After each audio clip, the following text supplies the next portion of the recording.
night in the lonely observatory is a cute little machine. This is her own story. She's a pretty little robot. Watch her click and spin. She's a robot, specially made for him. He goes out of the room. She starts to wobble on her suspension.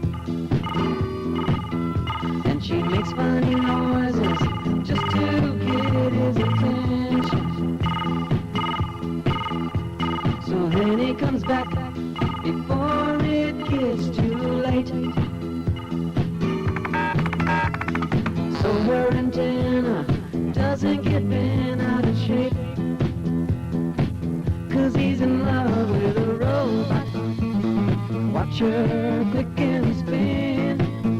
Ooh yeah, pretty little robot, specially made for him. She rolls on her wheels and follows him around like a magnet. Puts in his key, and that's when she gets excited.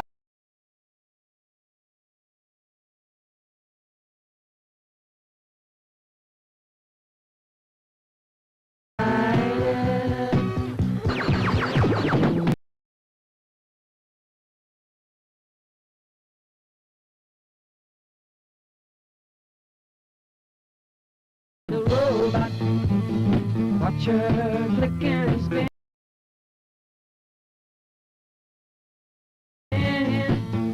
Ooh yeah, a friendly little robot, specially made for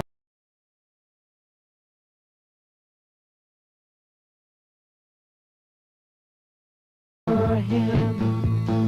I wanna tell you about the robot.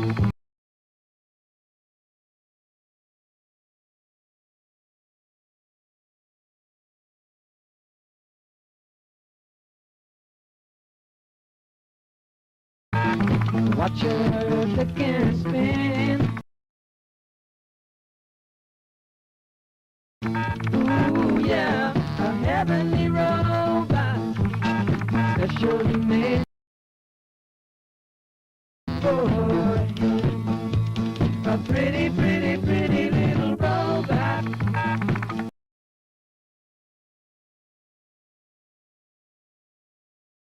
Watch her click and spin.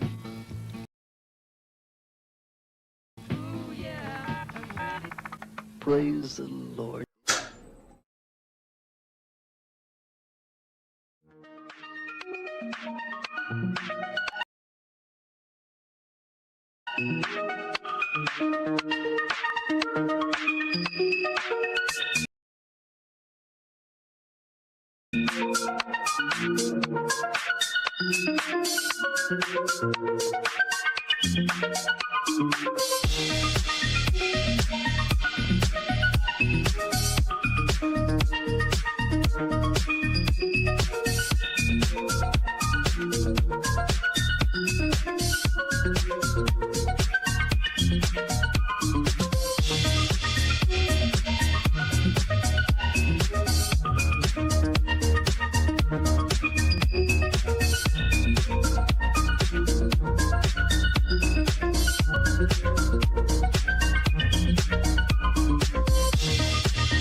Well, all right. I don't know what happened there. But the video stopped playing once again. Yay. Good old Evie Mux. Ogres, ogres, and swamp creatures. Jesus. I really worked hard. Hold on. I'm going to play this goddamn intro because I worked From the really hard beginning. on it. From the beginning. The whole No, 9 no, minutes. No, the I like surprised. the introduction the introduction with both of your names on it. Hold on. I worked really fucking hard on that. Should have tested it at least once. I did. And it came out fine. Jeez. Let's see. Why? Pineapple, how are you today? I'm fucking brilliant. How are you doing, Corndiff? Not too bad. Not too bad. I made it through Thanksgiving. It's always a tough time for me. No, How was your Thanksgiving? It's pretty good. I mean, yeah, just had a family supper and went on about our day. Brilliant. So, obviously, on. I haven't got. Oh, he's fixed it. He's fixed it. Go. All right, here we go.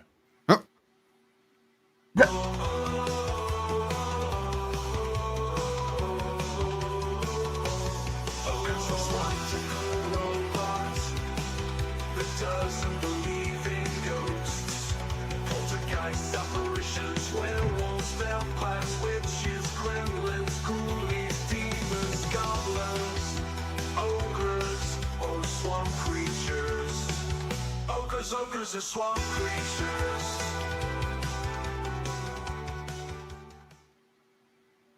Ogres, ogres, and swamp creature. Smooth. That's my favorite part. Yay. Fucking Evie Mux. All right. So, thank you, everybody, for joining us today. I am Luigi Greenberg, and this is Skeptical Robot, a show that is dedicated to debunking the paranormal and maybe some other things. My usual co-host, Corndiff, is here. And also, we have a new face, which is also going to be a regular on the show, Mr. Ekul Pineapple. How's it going? Good to be here. So, I feel like this is we need to have like a panel that kind of looks like the Tonight Show set, where like I'm sitting at a desk and you guys are like my Ed McMahon's, and I'm interviewing you two first. Like we have a conversation. That sounds terrible. We should do that. Yeah. Yeah, we should. We should address how generous the chat have been. Yes, to you. and let's take a look at that. I am not used to actually having such generosity so early in the show. Delta Zero just became a member. Thank you very much, Delta Zero. That is my buddy. He's a good egg. He is a good egg. And also Mars, the face swapping video genius Mars, just became a member. Thank you very much, Delta Zero. Thank you very much, Mars. Oh God, I didn't even see this one. Hamhead gifting 5 Luigi Greenberg memberships. Thank you very much, Hamhead. Hamhead was number 1 supporter on this show. He was there day 1 and always so generous. Poor sod. Very, very cool. I've got him fooled. Let's see here. So thank you, Hamhead. Thank you, Delta Zero. Thank you, Mars. You also had 2 people celebrating a 2-month hold on. membership. Shit. And Vito as well. Vito Bandito was gifted one of those memberships. And Eccles' personal favorite, Mr. Doodle, was gifted a membership by Hamhead. Little Lemmy. Oh, man, that is a real honor to give Lemmy a membership here. That's my actual favorite. Yeah. No, it's Doodle. We know. Similas Graphics. Haven't seen this guy in the chat, but welcome, Similas Graphics. Nice hair. Glad to have you. And New Girl gifted a membership by Jesus. Hamhead. Thank you very much, everyone. Let's see here. I did see some milestones. Where'd they go? Near the top.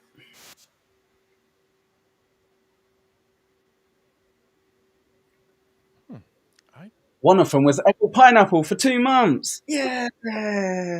Oh wow, they're not color coded. They're not color coded. Weird. It looks like you typed it.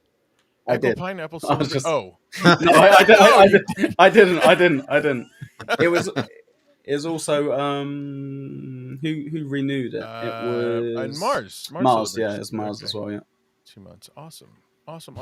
And Mars actually knows the story of the intro video that nobody got to fucking see.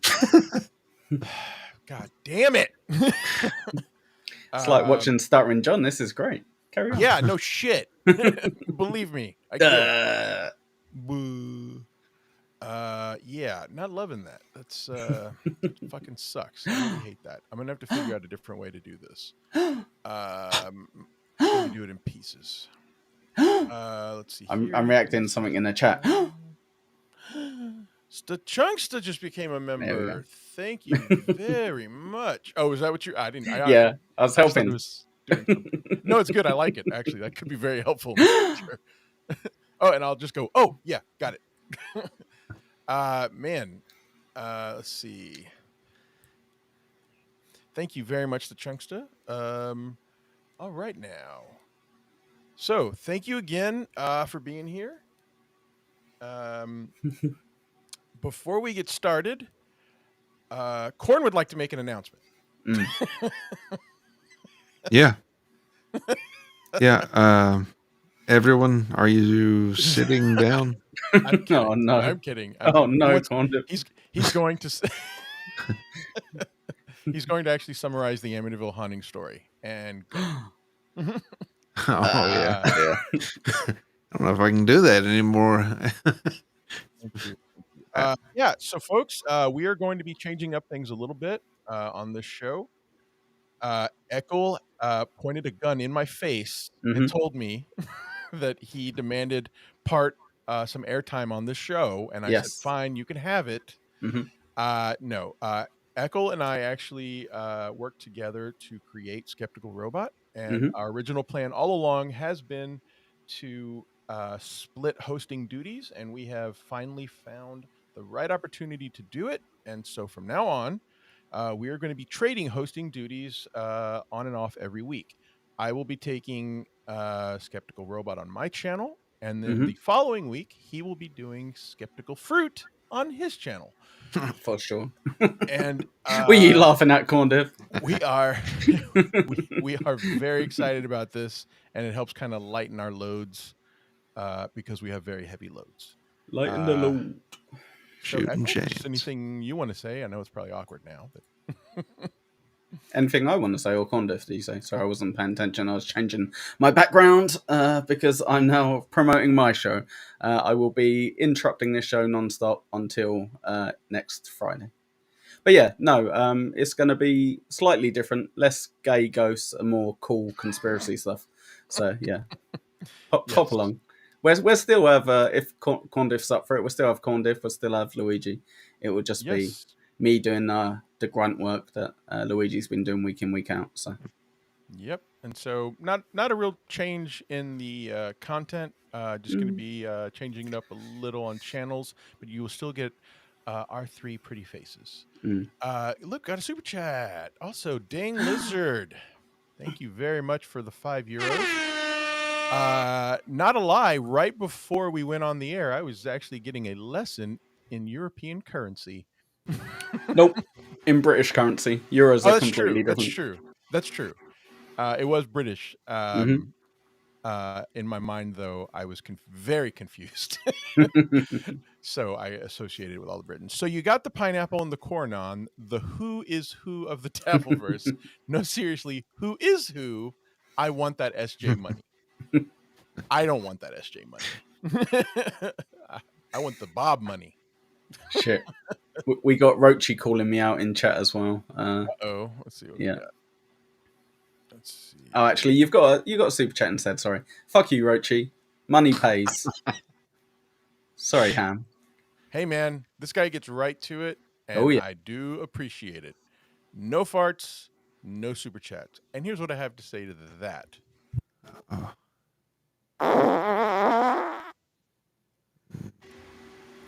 Got a new one in the lineup. Would y'all like to? Would y'all like a? Would y'all like a preview of the new one in the lineup? Yeah. Oh, no. Does it? There we go. Does that one have a name? Fart 6. I like it. We should give them names. Okay, so here we go. Okay. Wait, the fruit is going to do work on show prep? What the Don't be calling me out, Rochi. He does all of the work for Pint Dabble Pint. I just take all the credit. That's awesome. Okay, no more freeze for him. He's poor. Well, we have to do this one. This one's special. This is Care Bear. I want my Wendy. pineapple and corn dip. Wendy. Yeah, that one is special. It's going to get progressively more aggressive throughout the night.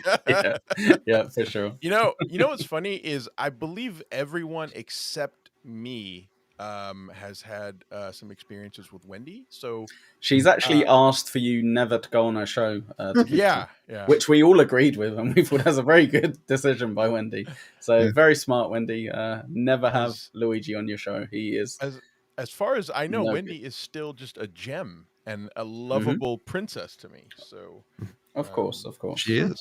Yeah. She still doesn't want you on the show, though. So. She specifically said, "Yeah, no Luigi, no Italian Jews." Okay, folks. So today we are going to be talking about the story that inspired The Conjuring 3. Did anybody here see The Conjuring 3? No. It's shit. It is shit. Okay. It is a horrible movie. Did you see it, Corndiff? Was it the Mexican one? No. Okay, no, I don't. Which one was the Mexican one? Well, there was a Mexican one, but no, I'm sure I've seen it, but I just don't remember it. The Mexican one was set in Taco Bell, I think. Right? Which one was the Mexican one? This is the Mexican one. Is it the Nun? Mars thinks it's the Nun. No, the Nun was in part 2. So The Conjuring 3, and again, it is shit. I mean, it is a bad movie, and it was like such a drop off from those first two. The Conjuring 3 covers the 1981 case of Arne Johnson. Let's see. Here's a quick overview. Arne Johnson was accused of killing his landlord, Alan Bono. Ed and Lorraine Warren. Big name drop there. Mars got it. Man, so Hamhead and Mars got it. Man, you guys know how to interpret Corndiff. Yeah, La Llorona, I think is how you say it. I think I watched like 10 minutes of that movie. And hey, it's working. I like it. I really do like it. Deadful just became a member. Thank you. It is an honor to have Deadful. Thank you very, very much, Deadful. I appreciate it. Thank you for becoming a member. I hope you like the show. I am going to give a couple of these. That would make a good. We probably are going to do that one eventually. Let's see. Oh, here we go. Hold on. I do have to address this. Recently said having the name of the show in giant letters in the background is stupid because you know that what you're watching and your head is covering most of it. Why does it say Skeptical Robot twice? Because I'm lazy. Because it's fucking neon, and neon's cool, man. Actually, I just like to put. I do like to have it in the background, and then I also like to put the cover of the thumbnail. I guess I should say the thumbnail on here also. I don't know if you can see that at home by me. It's better to have it twice and not need it than to need it and not have it. Exactly. I'm with Dang. It's stupid. You should have no name in the background instead, I reckon. I've thought about other stuff, honestly, but the truth is I can't make a decision. So I'm just like, why don't I just put the thumbnail in the background and you know, some sort of landscape? But I feel like there needs to be something But I have literally put a lot of thought into it and could never come to a decision. So Lesson number 1, Luigi: don't actually listen to what other people say. Just do what you want. It's cool. no, I'm saying Oh, yeah. I thought about it before he mentioned it. Anyway, all right. So the Mexican. I'm sorry, that's still funny. Is it the Mexican one? All right. So he killed Alan Bono. Ed and Lorraine Warren, professional grifters, were called in to the killing to deal with the alleged demonic possession of the younger brother of Johnson's fiancée. This will make sense, I promise. Actually, no, it won't. What am I kidding? Who am I kidding? So the Warrens subsequently tried to claim that Johnson was possessed by a demon at trial when he was being tried for murder. And Johnson attempted to plead not guilty by reason of demonic possession. Really, I'm sure tried to that get worked out those. well. Yeah. Tough to Spoil- prove. Spoiler alert, it was unsuccessful. This eventually got the novel work.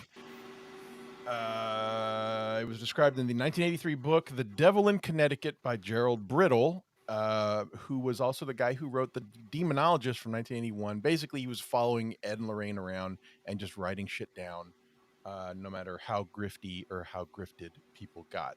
So I'm not going to lie to you, folks. Everything that we've done on this show so far has, I think we all kind of default to being skeptical of it, and we tend to always lean towards it not happening. This one is a load of horseshit that really doesn't even give you the option to believe that it might be possible. This one goes straight for the "this is all bullshit" pile. So that could be Right. fun. We'll see how it goes. So, Luigi, are you trying to say that this one doesn't have the credibility of the ghost dog? Is that what you're trying to say? I'm going to say it has less credibility than the ghost dog. Got you. Okay. Yeah, I'm going to say it has substantially less credibility than the ghost dog. The Fair ghost enough. dog really might be one of my absolute favorite moments from this show. So stupid. It was so fucking stupid, but God, it was funny. So let's get into it, folks. Let's get started, and let's go to this new stage. 2 out of 3 is not bad. Wait, 1 out of 3. It's just me. Well, he's a big deal, you see. He's got to take up the screen. It's appropriate.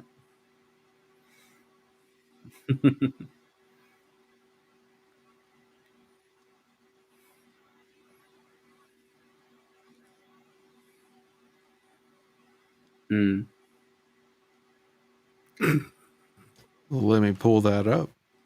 Right out your ass.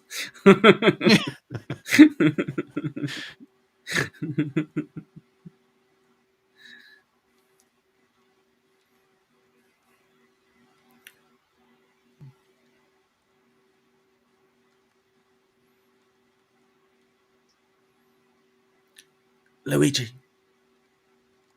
you're not on screen. I should be like a fucking IT consultant on this show, I tell you what. Jesus Christ.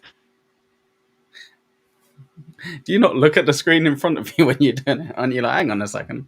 I know there's 3 people on this show, and I recognise 2 of them. But who's the third one again? Oh, shit. There you are. Yeah, how was I not on screen? Hey, why don't you do prep work on this show? I should. All right. Man, I got too much shit going on. They can hear my voice. Excuses. It's not an excuse. It's just I'm lazy. First 30 minutes were a warm-up, guys. Don't worry. Is laziness an excuse? Yeah, it's a terrible one. But I've got that quote whenever you're ready. I'm not ready yet. It's on deck. All right. Thank you. I appreciate it, sir. Okay, so let's start off with this overview, and we can talk about this case and all of its bullshitness. Let's go.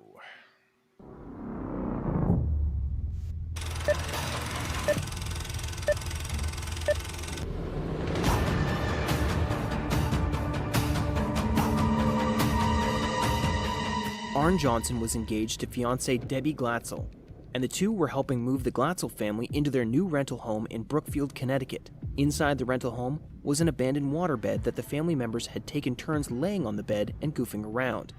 Later in the day, 11-year-old David Glatzel went into the room with the waterbed while alone. David claimed he felt a strong force push him onto the bed, and when he turned around in the room, he saw an old man in a plaid shirt and blue jeans who told him to beware and leave the house. How odd of a start to a story is that?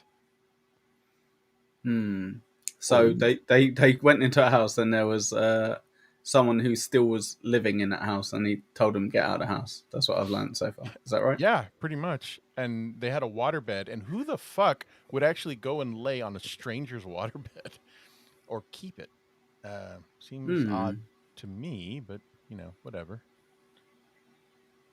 Maybe they really like waterbeds. That might be a thing.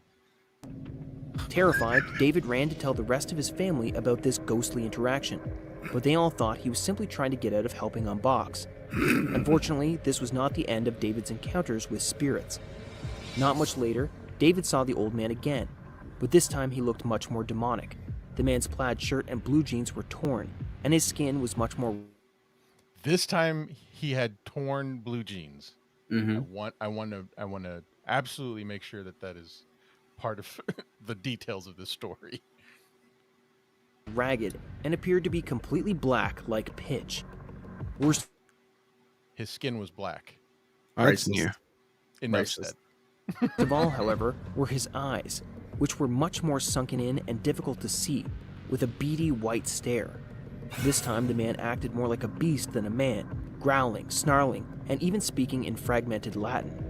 The man went so far as to threaten the safety of David's life and soul. Soon after this, David began to act differently. According to reports from various family members, David exhibited weird behaviors, such as kicking, biting, swearing, and spitting. At night, David would be racked by convulsions and would flail around fighting off attacks from invisible hands that appeared to be strangling him. Everybody- Go ahead. I'm sorry. Everybody goes through a phase.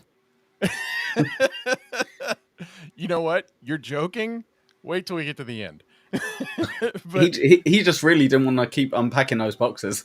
They're like, oh, you're just messing around. He's like, right, okay, what next? I think I cut it right before. That's what they specifically tell him. You just don't want to unpack. I but quite also- enjoyed. Go Sorry. ahead. No, like it's just funny whenever there's always an accusation of something invisible. That always gets me. Like you could claim that anything's invisible. There were invisible hands. They're invisible. You know, I don't know. I feel like it's just ripe for territory for lying and grifting. There was an invisible horse that took a shit in the toilet. There was Kind of a cop out. Exactly. I quite enjoyed the convenient bit of him knowing broken bits of Latin, as if he learned tiny bits of it at school and was like, well, I only remember a few words, but this is what the ghost said. Conveniently is the very basic stuff I learned in school. He said carpe diem to me. Over and over again. Yeah. Yes. Family members would take turns holding the boy down and would watch as bruises miraculously appeared on his body, despite not being able to see anything inflicting the wounds. Despite being a small boy of only 11 years, David somehow gained unnatural strength that allowed him to throw off the full-grown adults that were holding him down.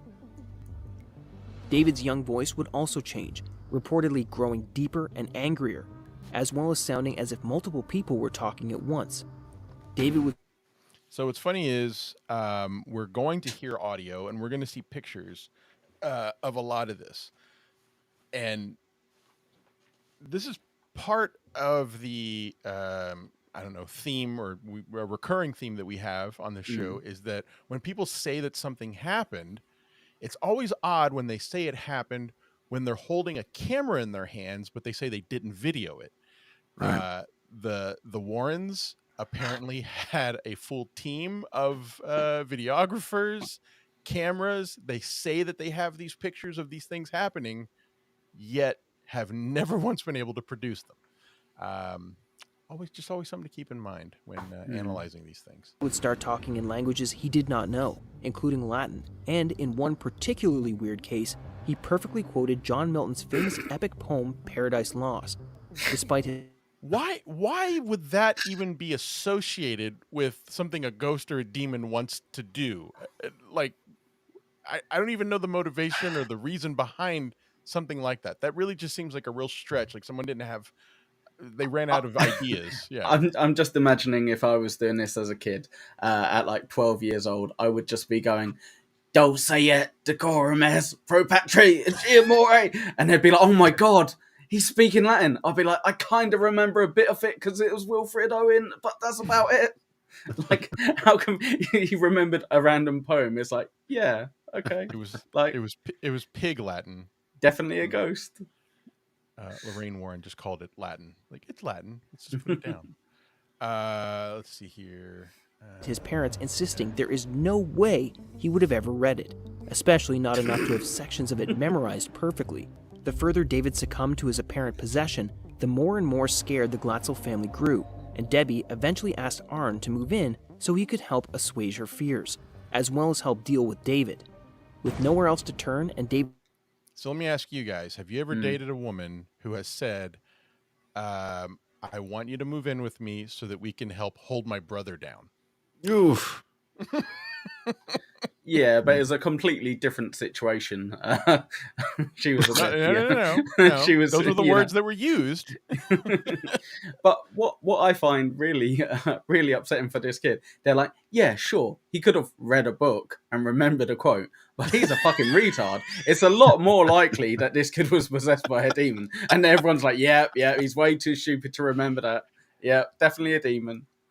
Ekul, I don't even know how to tell you how on point you are. As always, because a little bit later, when Lorraine is asked her opinion, she has to like give a disclaimer, or I don't know what you would call it. She gives this weird qualification of the boy at the beginning, where she says, "We had this possession case. Now this boy had a learning disability," and then continues with the story. And she's like, "Now here's what happened." And that is exactly it. She's cutting off the possibility that he just read a book. Well, like right there. Aren't there kind of like certain parts of like autism or what have you, where people could be like, wow, this kid is like really stupid. They can't do like 9 out of 10 things that most kids can do. But then that 10 out of 10 thing, they're really specifically good at, like an amazing recollection, kind of like... It's like a Rain Man. Yeah, exactly. Yeah, drops the mouth picks on the floor. 337. Perfect. Yeah. He's good at faking possessions. Remembering verses from poems. Yeah. Condition worsening by the day with no end in sight, the Glatzel family asked their local church for help. St. Joseph's Catholic Church sent a priest to assist at the Glatzel household. As one might expect, the priest first attempted to bless the house, hoping that making the house uninhabitable for a demon would drive it to leave poor David alone. Unfortunately, this only seemed to worsen things. David began to see the old man around the house constantly and feared for his life. It was at this point... I realize how dumb and boring this is. I just want you to have the context of it, and I'm sorry, but this is the context of the story. But there's gonna be a part of this story that is really fucking funny, and I really wish we could just hurry up and get through it. But you just got to know it, or unless you say you don't want to know it. The family decided to turn to the famed Ed and Lorraine Warren for help. The Warrens were a famed pair of paranormal investigators and demonologists, known at this point for their work with the possessed Raggedy Ann doll, the Amityville Haunting, and the Enfield Poltergeist. Well, all covered here on Skeptical Robot. Friday nights at 6 p.m. Eastern. Morse! Corndiff, if you missed last week's episode, during the Enfield Poltergeist, she claimed to be possessed by a demon that barked like a dog. Mm-hmm. And so the paranormal investigator recorded her and then tried to teach her tricks like a dog, in which he said, okay, my name is Maurice Gross. I want you to say my name. And she would go, "Rub, rub, rub, rub, rub, rub." And then she Oh. goes, "Rub, rub, Morris, Morris." Wow. It is. Yeah. It won me over, Corndiff. Yeah, it's It very was believable. hilarious.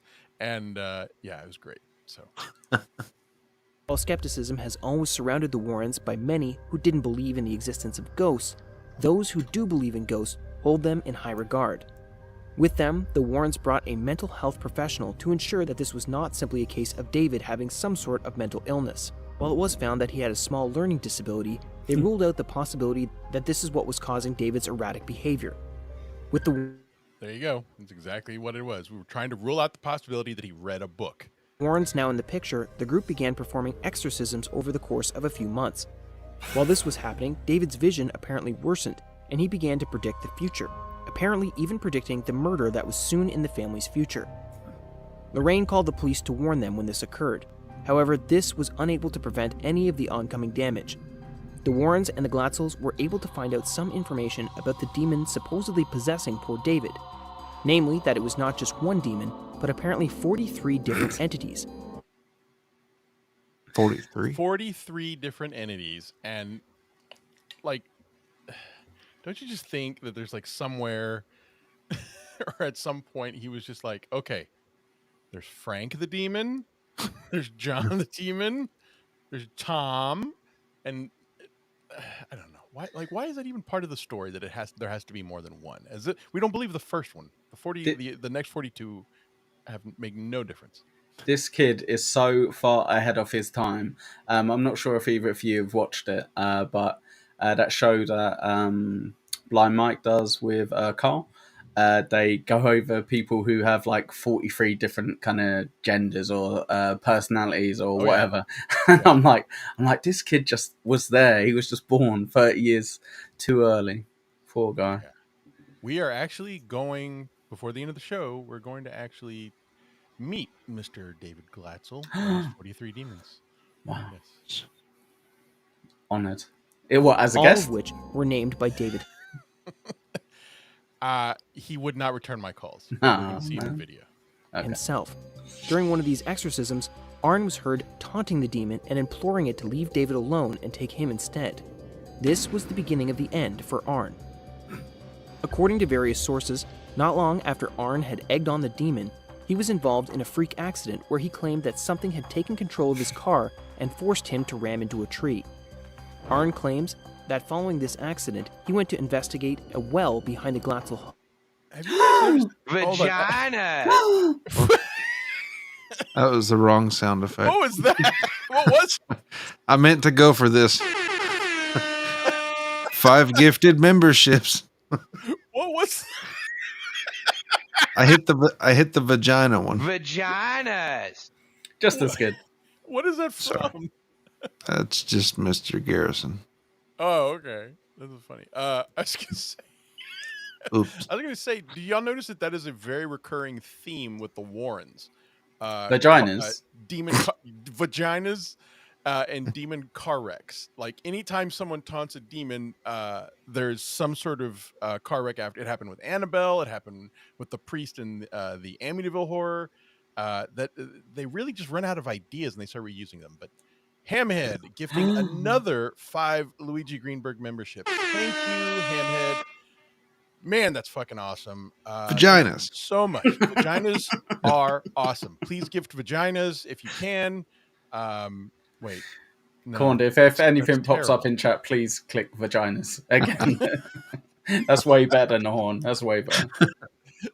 Let's see what we have here. Dullahan, welcome. The Aussie guy. Hey, buddy. Hey, welcome. Thank you, Jay LaFleur. You're not welcome here, foreigner. Looney Tunes critic. You are now a member, sir, and I have you roped in and you can't go anywhere. SG Fanboy, my buddy. Awesome. Gifted a membership. Thank you again, Hamhead. Yes, please like and subscribe. And if you have the ability, we would love to hear or I'm sorry, we would love to get any kind of membership just to help the channel to grow. Thank you very, very much. But if not, just enjoy the content, please. Super chat now. Where's the money? I We need more money.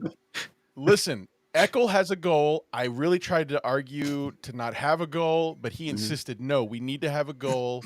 I wasn't on board, but we've also designed it very well that it blocks my face when any super chats come up. So you get to get rid of me for like 5 to 10 seconds. So it's win-win, really. See now. Sorry, guys. Bone dry on vagina stock. Nothing to donate. That's okay. It's probably illegal to donate vagina. We'll take an IOU. Hi, Andrea. Awesome to have you here. Thank you. All right. So let's see. Let's get back to it here. But yeah, I was just pointing that out. That just seems to be a very uncreative, recurring theme that they always seem to go to when it comes to demons with the Warrens. I think they just keep like damaging people's vehicles and causing them to crash, and then going ghost. See, look, ghost. The brakes went again. Ghost. Everyone's drunk. Everyone's a drunk. Home where the demon apparently lived. There we go. Vaginas. No, wait. Vaginas. There we go. Now it's complete. Delta Zero, thank you for the 199. Wait for it. Words with a clock as the A. Good one, Delta. That's right over my head. Wait for it. Words with a clock. Oh, it's a super sticker. Is it a super? Oh, no. Is it? No, it's a super chat. It is. Is it? A super. Oh shit! Okay. Oh yeah. Yeah. Ah, never Like, mind. what? Fucking. Okay. Yeah. I should have Thank looked you at my phone. Delta Zero. And yes, you're always going to throw us for a loop. Motherfucker, Delta. There you go. It's a super sticker. Thank you. It's more fun to let us like figure it out like a bunch of monkeys. All right. Thank you very much, Delta Zero. Arne states that this was the moment he became fully possessed by the demon, accidentally letting it take hold of him as he locked eyes with it. The Warrens have since stated that they had specifically warned the family off from interacting with the old well. Tragically, despite the demons apparently now also possessing Arne, David's condition can... Oh, I passed that up. Did y'all get that part? That there was a demon living in the well on his house? Yeah, anyway. Well, of course there was. Yeah, I went, and he looked down and it looked back at him. And then somebody had to get murdered. I mean, that's the next logical conclusion. That's the way she Debbie goes. and Arne eventually moved out of the family house and into an apartment owned by the person who had just hired Debbie for a job at a local dog kennel, a man named Alan Bono. Even though the couple was now away from the house and from David's erratic behavior, Arne also began experiencing bouts of odd behavior here and there, such as growling, hallucinating, and memory loss. All right, gonna go. Hey, I paused that perfectly. Going back to the dog behavior, growling. Can you just like imagine some guy just just at his job? So, can I clarify with you? Is this Please. the dad and the son are both possessed at the moment? No. No. Who's this guy? Oh, this is a stock footage. No, not literally this guy. You an idiot. Who's the guy who's possessed? Okay, so yeah, this is why I wanted to do this because it is a little confusing. Okay, so there's this guy named Arne Johnson. Okay, Yes, he's dating this lady. Her name is Debbie. Okay, Debbie has a little brother named David. Vaginas. Dang lizard. You gotta do it twice. Vaginas. Thank you for the 199 euros. Super sticker. No, it's a sentence. What's he trying to say to us? Let's Cardboard understand. box with the word unboxing. Hey, It's very cryptic. Dang lizard. we should actually make use of that. And little Lemmy, man, this is an honor. Vaginas. Pair character punching the air with fist and bump written on his knuckles. Perfect. I'm looking at it. It is. Wow. Right. So, can you, All right. without giving me 3 degrees of separation, is he a stepdad? Who is he to the kid? No. What's his relationship? Without saying he's someone's brother's cousin's uncle. Who is he? Debbie feared he was befalling a similar fate. If I'm qualified with that, I can't answer. Who is he? Who is this guy? He is the Stock boyfriend footage. of the sister. Off the kid. So there's a kid who's got an older sister, and he's going out with the older sister. Yes. Which one's the Mexican? Oh no! The crying lady. Oh Jesus! This. Oh, she looks Mexican. The stock footage. A little Yes. bit. Okay. So here are the main characters. Okay. Arn is the guy. Oh, girlfriend- that narrows it down. Yeah. Is the older guy. Vagina. Delta $0.99. Look at this. Everyone's being so generous. Thank you. Thank you for the $1.99. Vaginas. Dames. What? Dames of 4. Let it in by 3. Jesus That is Christ, everyone is so fucking cryptic tonight. That's okay though. That's okay. Games of 4, let it in by 3 times 4Z wet feet. Is that his attempt at a fake super sticker?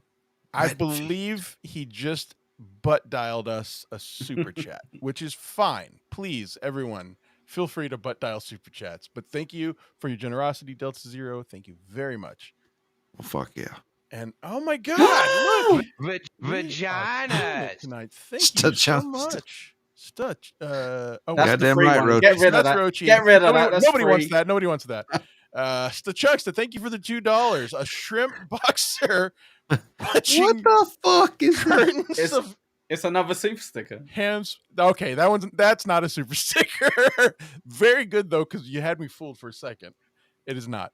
A shrimp boxer punching curtains of ham smiles. I like these. I like these. Let's make them into haikus. if we Holy can. shit. Curtains of ham. Yeah, That's you've got to pay that's a more for vagina. haikus. Good thinking, Grifter. You got to pay more for a haiku. So good work. Let's see here. Okay. So, all right, let's start back. Let's go back. Kid is David. All right, 11-year-old kid David helping his sister move. His sister is Debbie. Debbie is dating Arn. Got it? Right. Cool. So this sister must be really fucked off that all the guys in her life are going, oh, I've got a demon in me. I've got a demon in me. Well, first the brother, then the boyfriend. So it's kind of like all the men in her life are kind of being weird. to that of her brother. Okay. So then, while during one of the 11-year-old David's episodes of being possessed and being crazy, Arn apparently tackles him and then tells the demon that is inside of David, "Hey, leave my little buddy alone, and if you're gonna mess with somebody, mess with me." Got it? That's the story. Vaginas. We've got this down, Corndiff. Thank you for the $2. A pink lemon farting on blue clouds in the snow. You're Super not going to sticker. believe me, folks. Definitely a This super is sticker. a super sticker. It is absolutely. It is a very No odd way. animation. I'm looking at it right now. It's a little pornographic, but it is in fact a super sticker. Thank you very much, Lil Lemmy. That is very cool, and we are honored that you were here. Let's see here. Okay, so do you follow the story, Ekul? No, The who are they? Again? absurdity of the story. Oh, Okay, yeah. No, I get it. I'm joking. 1981. Oh, no. Oh, my... Can we start from the beginning? Something about a ghost in a house in the poltergeist. 1981. The hit movies at the time were Trading Places. February and 16th, Halloween. 1981, Arn called out of work sick and went to visit Debbie at work with his sister Wanda, as well as Debbie's cousin Mary, who was only 9 years old. Alan Bono treated the They're eating lunch. Oh, Got Ghost. it?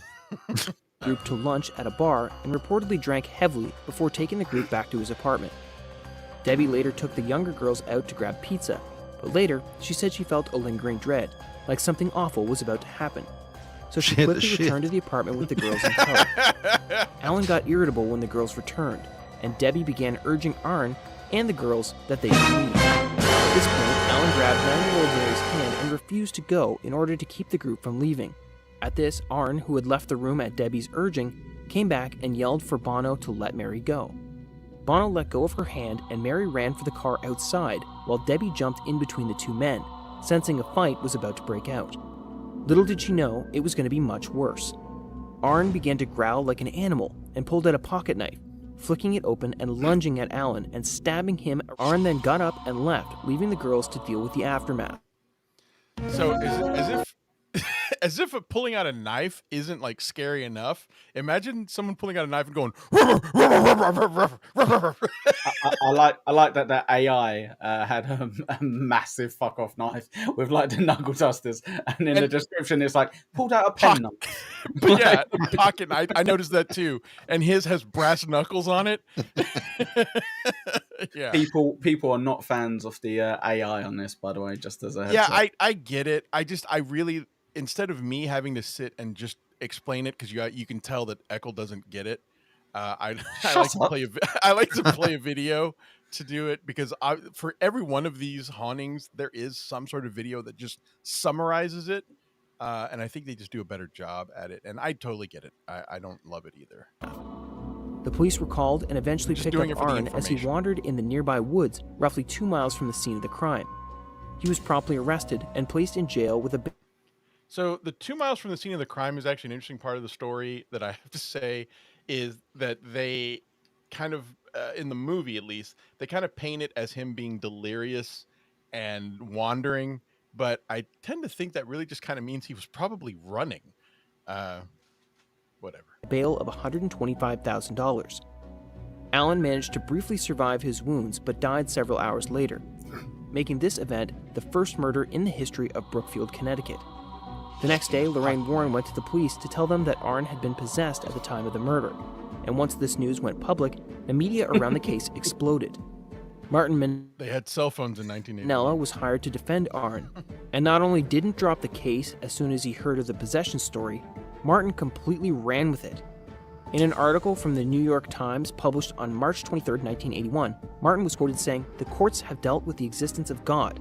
Now they're going to deal with the existence of the devil."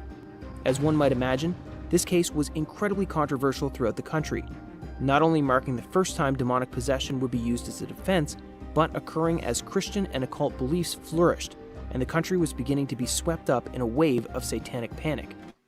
Okay, I'm going to stop it there for just a second. Does anyone really have like any insight on the satanic panic? Ekul, I think you might be a little too young for it, but what about you, Corndiff? Do you know much about satanic panic? Vaginas. Wow. All right, Hamhead, $5. Thank you for the $5. Thank you very much. Is it true Ekul appeared in Little Nicky in that scene in hell with the Read it all. Come on, spit it out. in that scene in hell with the German guy dressed as a French maid? Do you know what he's referring to? Yes, I do. Can I address this allegation? Hold on. Before you do, I want to make sure that you are on screen. Mm-hmm. And if you'd like, I can make you big. Let's see. You Please. always make me big. Don't worry. Please address this accusation from Hamhead. So, vagina, maybe. So that was 25 years ago. That clearly wasn't me. We don't know that it wasn't. That was my father, Mr. Pineapple. You can call him. So yeah, there you go. All right. Thank you very much. So basically, the jury's out. It might have been him. No, it wasn't me. It's Corndiff, my father. I've already told you. Corndiff, do you have any like thoughts or experience on what the satanic panic was? No, I'm not sure what it was. All right, so I actually knew more than Corndiff then. that is funny. You really did. Yeah. Mm-hmm. Mhm. Yeah. Okay, so Shut in up, the fruit. late 70s, early 80s, I think that really does taint this story a lot, but it's not worth like getting too deep into. But the Satanic Panic was the name that was given to a movement that kind of just caught momentum in the United States, where there was a belief that everyone in the world who could potentially be a bad person was a bad person, and that they were also part of some sort of satanic conspiracy cult. So that's where you heard that Dungeons and Dragons was evil and killing people. That's where you heard about okay. that's where you heard about heavy metal records being played backwards, saying "worship Satan." Yeah, and all that's there was a lot of crazy stuff, and I actually did do a little bit of research into it, and it was even wackier than I even knew. Like no dancing after sundown. Yeah, that's it exactly. The story of Footloose is from is Satanic Panic. It actually would be funny. Oh my god, everyone is being so wonderful. Vaginas. I think they like the vaginas. Hey, keep them coming. Who doesn't love vagina? 1738 Creations, thank you very much for the £5, which I recently learned is also quid. Oh, Thanks for the fiver. Thanks for £5. Thank you for $7.60. Thank you. Thank you. And also, Virgina Fart. Play it. Clip it. Vaginas. Everyone is being just Did a fart. wonderful. Thank you very much for all of the generosity tonight, folks. It is very much appreciated. Okay, so yes, Satanic Panic. There you go. We'll get there, sir. You gotta leave him waiting. He asked for a vagina fart and he got a vagina, but god damn it, he did not get a fart. Well, they sound different. They're not the same. I only have butt farts. Maybe this one.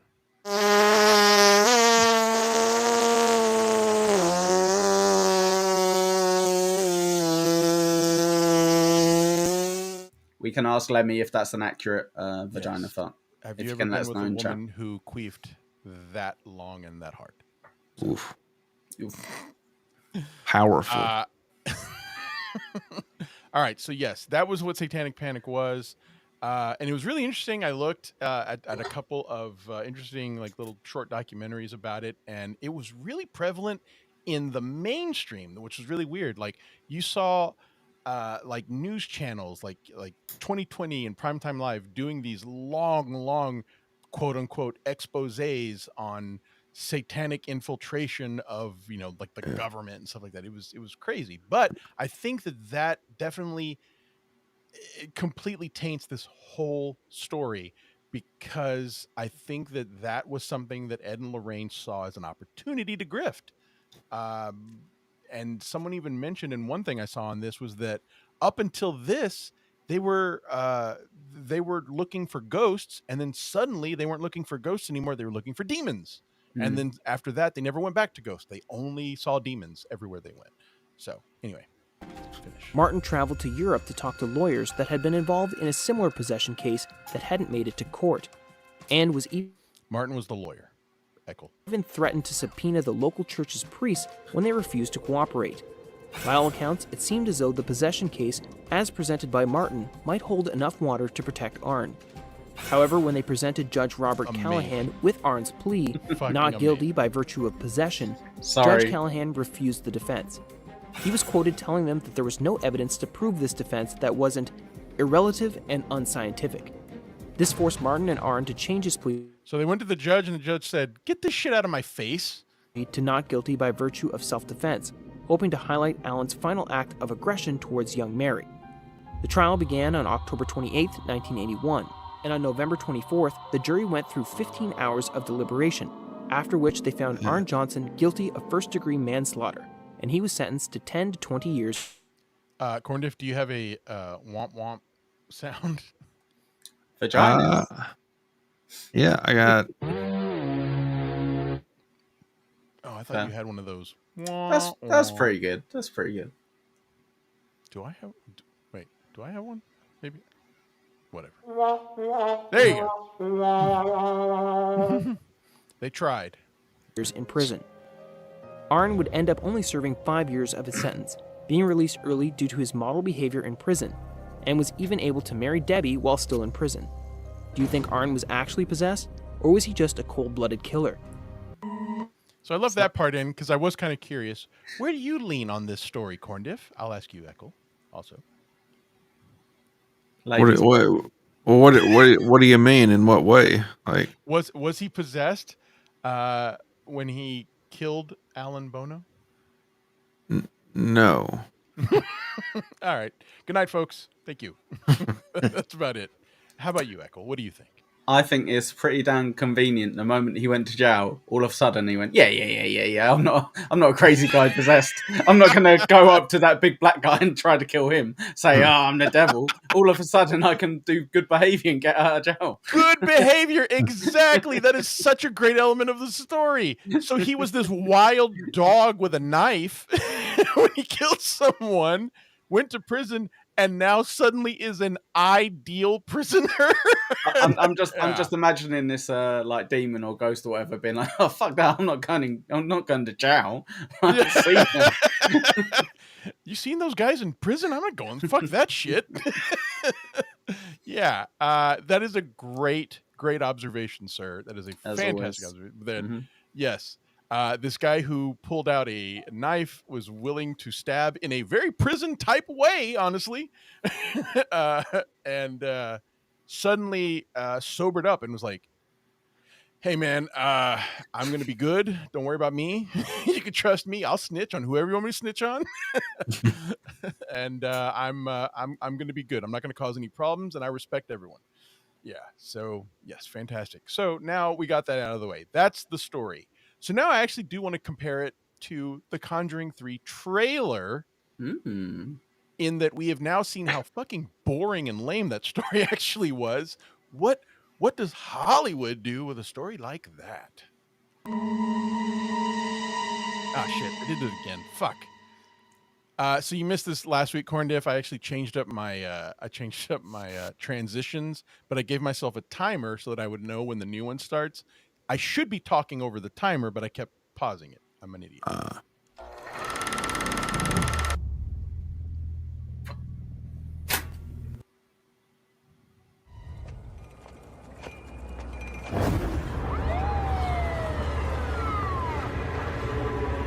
Hey! You okay there? Jesus. I think I hurt someone. This is Ed Warren, here with Lorraine. All right, let's get started. Residents of Brookfield were shocked this afternoon by the broad daylight murder of Bruno Sauls. The court accepts the existence. I don't know why they changed the guy's name to Bruno Sauls. I didn't get that, but whatever. I wanted to make sexier name. Yeah, it's clear. Yeah. I mean, why not Alan Bono? Sonny Bono. Yeah. Oh wait, no. What's the Chaz Bono? That's That's the one. Existence of God every time a witness swears to tell the truth. I think it's about time they accept the existence of the devil. Whatever is going on, whatever happened that day, that was not Arnie. It's a witch's totem. We think your family was cursed. So you guys didn't see the movie, but it turns out that the murder was part of a larger conspiracy that was being orchestrated by a woman who had sold her soul to Satan, and she was a witch, and she was able to like actually control people's bodies. Okay. All right. It's I best go download it after this stream and watch it. That sounds real movie. good. This is actually pretty cool. That connection's still open.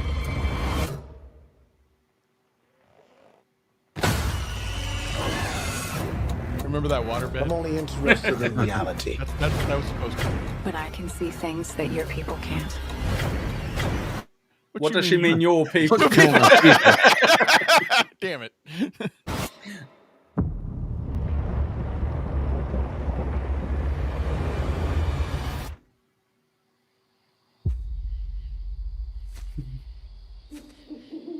can barely even see it. That makes it scarier. Something terrible happened here.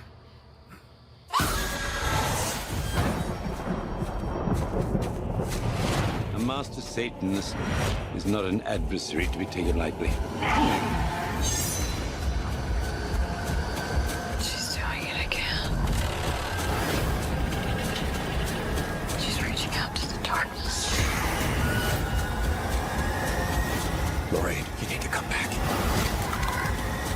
leaving him with everything you have? Because that's what Mayfair will cost me.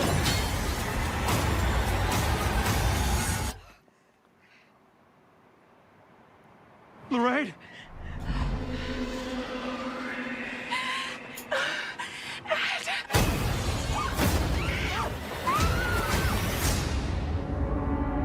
So somehow they turned that boring story into this woman hanging over the edge of a cliff being pulled by a zombie arm and Satanists. I mean, I don't get it. It just doesn't make any goddamn sense. But whatever. To be fair, they cast the Steward of Gondor in there, so I will actually watch this movie now. I enjoy that guy, the old chap. Huh? The old guy? The only old guy in the trailer. Steward of Gondor? What is that? Yeah, if you don't know Lord of the Rings, shut the fuck up. You know what I mean? Come on. It's a classic. I don't know. Oh, no. Oh, no. The Steward of Gondor. Yeah. Sorry, I watch other movies that aren't Conjuring. That's 1, the 2, 3, nerdiest phrase 4, I've 5, 6, ever 7, heard. 8, 9. The Steward of Gondor. Okay, let's talk about Thunderbirds again and your puppet fetish. Oh, let's talk about Thunderbirds. Vagina. It's not a puppet fetish if they scare you. I was scared of Thunderbirds. All right. Turned you on. So, I mean, you only masturbate once. It doesn't mean you're into it. Yeah, so that's the story that Hollywood decided to make of this awfulness. I don't get it. I just don't fucking get it. It really just blows my mind, and I realize we talk about it every week, but how in the world can anyone with a good conscience take a story and just add elements and then call it a true story? Just add like fantastic elements like that. But people just line up if you put based on a true story. It's predatory. It's a crime, in my opinion. It's so incredibly wrong. That watering bed was terrifying. Or water bed, yeah. Watering bed. Watering bed. How high are you right now? Pretty high. It's as high as his volume on his mic, I'll tell you. Yeah. Oh, yeah. I'll turn it. Sorry. It's cool. Is this better? Wait, what happened? Yeah, banging. No, I just said his mic was a little high. Just. Oh. Is mine okay? No, yours is shit. That's fine. Yours is shit. Steward of Gondor. Play the VT. Wait, how am I getting bullied? Lord of the Rings is awesome. Fuck you. Oh, I will argue that. Lord of the Rings was terrible. You didn't even watch it. You just said you didn't know who he was. No, I tuned out. Is he the guy that set himself on fire? Is that who he was? Oh, so you tuned out, but you watched the third film halfway through. I watched all three of them. I watched all three. You're a fake. You're a fake and a phony. I'm skeptical about you, Luigi. I'm going to do a show entirely on you. Trying to get into it because my girlfriend at the time was insistent that we watch them because they were great. And I was like, maybe the next one is going to get me into it. But see, the thing is, I'm not into sword and sorcery fantasy genre. So I'm only into ghosts. Yeah. Okay. Okay. You know what I'm not going to call a ghost is a Steward of Gondor. Sorry. All right. So now we are going to hear the Warrens' version of this story, which always tends to be a little fantastic and also full of holes and full of bullshit and lots of claims. And I don't know if you'd call them threats, but a lot of challenges where they say, oh, yeah, you want to see pictures of this? And the person says, yes, I do. And then they say, well, I can't find them. A lot like John, actually, now that I think about it. It's a lot like John. But they're going to talk about how they recorded so many things, but not one goddamn photograph of any of it. So, welcome to Secrets of the... Oh, yeah, and I've sped this up. It's going to sound a little weird just because I can't stand their voices, and I'm probably going to play a lot of fart sounds. I'm not even going to probably finish this. I'm just going to let them talk a little bit. I'm going to skip it because I hate them so much, especially if they're on public access. Nobody knows how to use a goddamn microphone. The supernatural. I'm your moderator. What? I was going to say, don't lose faith. You're like, I fast forward it. No one wants to hear it. Shit, I'm going to play fart noise. No one wants it. It's like, just go with it. It's cool. It's Tony fun. Scott, It's along with Ed Warren and Lorraine Warren.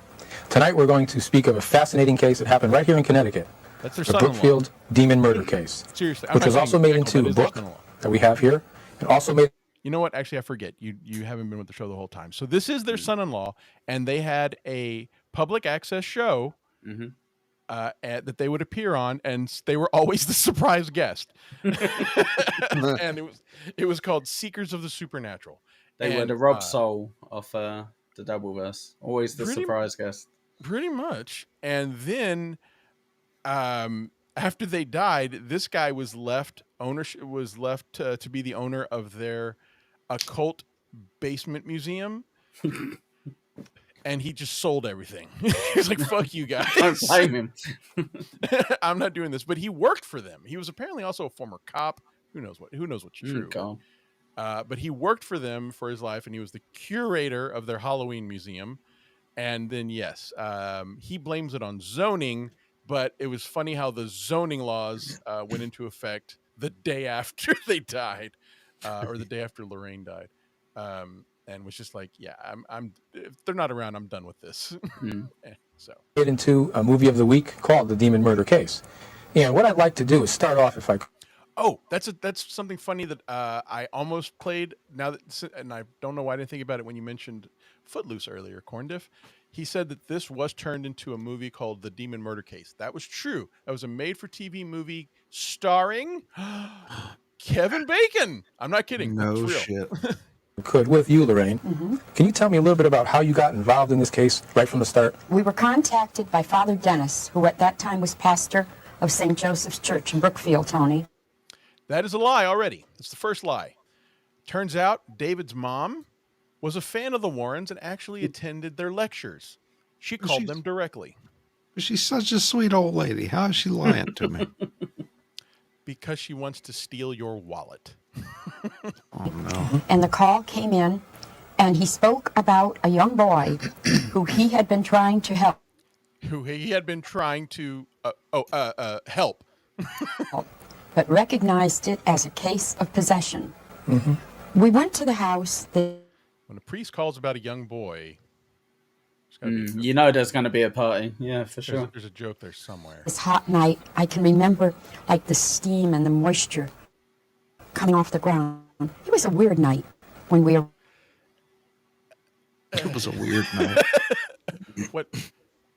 It's weird. Like, what is she saying there? Arrived there. First, Ed tripped going up the steps into the house. So we know it's a ghost. She literally is saying Ed tripped, and so it was an omen for supernatural activity. This lady, I just fucking hate her. I hate her so much. But let's see what else she has to say. What do you think about that, Ekul? Give her a chance. I reckon she can win me round. I want to hear what she has to say. And he tripped and fell too. And when we got in the house, we were sitting there at the table talking. Now you would watch David, and he would be doodling, drawing or something like that. And he'd be dabbling, concentrating on what he was doing. And then he would look up, and it was no longer a little 11-year-old boy. Now, this 11-year-old boy would become extremely strong. I seen nights when it would take 4 and 5 men to hold him down. He would be ranting and raving and yelling. There was times when he would attack his mother. Now, this boy loved his mother.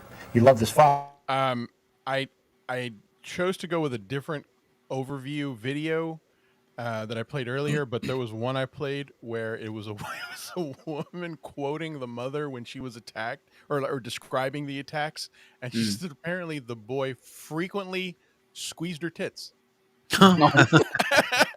He would. It's a demon. Honk, honk, honk.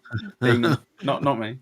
He would, apparently she was like classy about it, where she said he would lunge at me and grab my bust. father. And at one time, he actually broke the mother's nose, I believe. Arne Johnson. Ed Warren is the only one to make that claim. No one else has made that claim. Who was a young man that was engaged to his sister, Debbie, would help every night. As a reminder, Ekul, he's recapping it for you. Well, the way he phrased it there, he's married to his sister. Well, he is now. Makes sense in America, I guess, but in England, you don't normally marry your sister. They got married while he was in prison. To control the boy.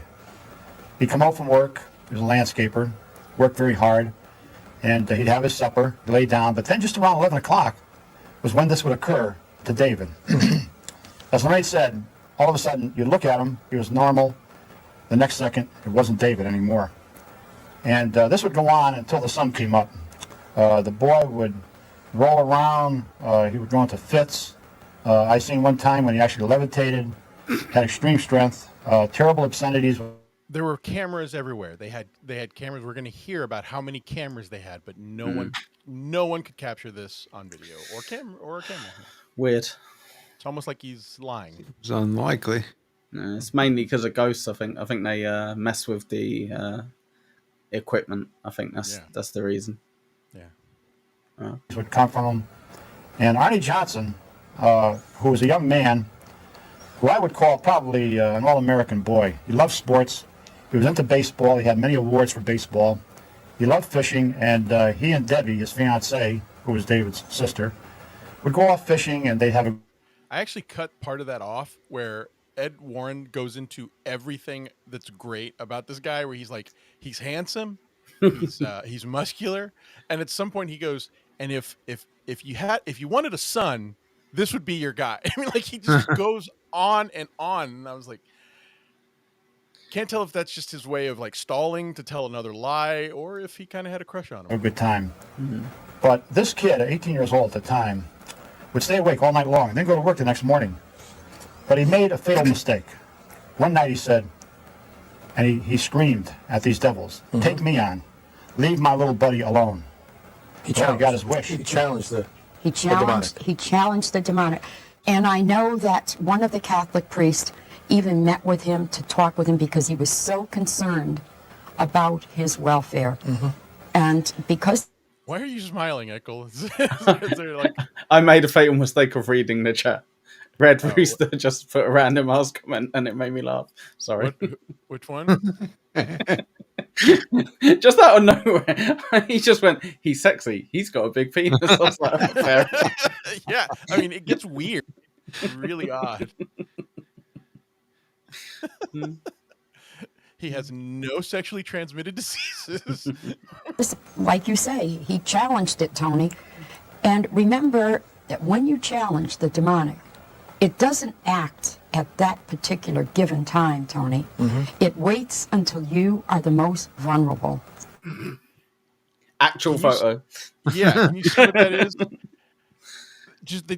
They Halloween mask? They just pan the camera. It's a life vest. It does look like it's got a life vest on. You're right. You know, okay, yeah, that's funny. That makes more sense. I thought it was on a wall like a deer head. Mounted. This is one we got before. This is a demon. See, we're real demonologists. Look, there's one on the wall. That's real. So weird. Jesus. Who was the intended audience for this show? And then it strikes. When you least suspect it. When you least suspect it. Now, what happened was actually Arne had gone to a pizza parlor with Debbie, his fiancée, and his sisters. They met Alan Bono there, a friend of theirs. They went back to the Bono's house, and okay, when y'all have had enough, just tell me. I'm going to skip this. It's annoying me. When y'all have had enough. Arne disappeared for a few minutes. When he came back, he was somebody entirely different. What? Now, when he doesn't recognize or know anything about what happened from that point on. Well, Tony. And when I walked in, he was laying on the bed in a fetus position. This priest was standing alongside of him. And I said to the priest, "Don't stand so close," because he had a bad habit of taking his fist and just hitting you.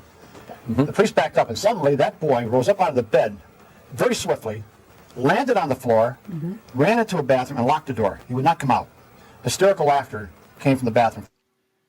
So, like, acting like an 11-year-old. Pretty much. Yeah. I mean, I don't even know where to start. Like, my niece does that to me. Finally, we broke the door. We got him out of there. What? I was going to say, bad news, mate. She is possessed. You better stab her before she stabs you. She's got 43 demons. Only situation. Only thing you can do. 43 demons.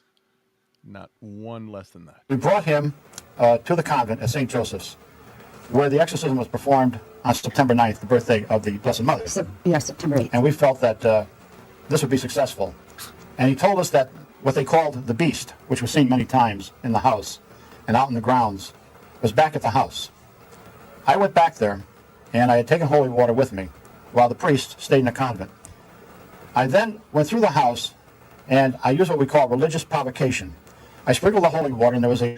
Is it just me, or does it sound like Ed is like making this up as he goes? Yes, he literally has. He has very that, much. He has that tone to his voice, doesn't he? Where he's like, and then I said to the guy, I said, "You don't want to mess with me. Look how I've been to the gym. I'm working out every day, Chad. Look at this. You don't want to mess with me." I said to myself, I says, yeah. Self. Yeah, it's so weird. There's a rocking chair there. This rocking chair suddenly started to move back violently, back and forth. There were loud violently. Like there was a rocket attached to it. Violently. A rocking chair. Violent rocking chair. I want to see someone make a band t-shirt with a band called Violent Rocking. Pounding sounds in the house. And then what I could hear is growling down to the cellar. Now these were some of the sounds that we heard the very first night that we went there with Dr. Giangrasso. But it sounded like somebody had a 2x4 and was hitting the floor underneath us, but nobody was there. Now what's this second slide that we're going to see here, Ed? All right, these are some of the headlines. Terrifying story behind the devil-made youth kill case. Okay, let's be clear about this. He has been talking about taking pictures. He's been talking about what he saw. And he says, I brought slides. What'd you bring a slide of, Ed? The newspaper. Not a right here. A little boy defying gravity or squeezing a woman's tits. No. Something that we all could look up ourselves and find. All right, ISO. What's that? Nothing. ISO? What? Oh, the boy. You said, yeah, he's an 11-year-old kid, right? Well, I mean, he's an adult now. That's Debbie Grosso that you see there, who was the fiance of Arnie, and that's Arnie Wheel in the corner up there. Okay. And we can see the next one. Okay, they're showing you as the investigators in the case. Yes. Now, what year did you say this was? 1980 that we became involved in the case, Tony. Oh, no. The outward manifestations that we look for in case of possession occurred in that house. Furniture moving around, pounding sounds, the hystericalness of the boy, the strength of the boy, speaking in other languages. It was just a stereotype possession case. We could look at some more of those slides. We'll show the mother and father. There's another article, I guess, on the possession. Yes, that's Arne Johnson. There in the left-hand corner there. Yes. What's the next slide? You know, if the judge had let us bring in our evidence, which were recordings, photographs, eyewitness accounts, and the priests. What do you mean? The priests were waiting outside of the courthouse in Danbury, Connecticut, to go into that courthouse to testify that what occurred to this young boy and Arne Johnson was indeed diabolical possession. But I could understand the judge's feelings too. He didn't want to be known as the judge who allowed the devil made me do it case into his courtroom. Right. Okay. I guess this is an article that talks about you. The devil made him do it. And the devil. I love that Ed is basically saying he doesn't want to be the guy associated with this nonsense. Yeah. He's got a serious career, to think of. Like, obviously, he can't just be talking absolute shit. He has a reputation to uphold. He did make him do it. Oh, yeah, we were. Arne Johnson was under diabolical possession. He didn't know what happened for at least 2 hours. In that 2 hours, he had killed Alan Bono. This young man wouldn't hurt anyone or anything. You have to know Arne Johnson, like we knew him. After he was possessed. Oh my God! It's just such. I think you're wrong with this, Luigi. You said this one was the least believable. This is the most believable. Hey, I'm buying this. This was a classic possession story. So, you know what we really should do is we really should like go through, all these and then do like a retrospective where we bring on someone who does believe this and see if maybe we can So have a conversation. you want to send Jake Hudson the link? Is that what you're saying? Very polite, a very good living young man. He'd get up and he'd stay up all night long with. What was that? What do you holding not this young hear? boy down. He would have David sleep next to him so that the family, the parents, Judy and Carl Glatzel. You said something. What'd you say? Oh, fuck off.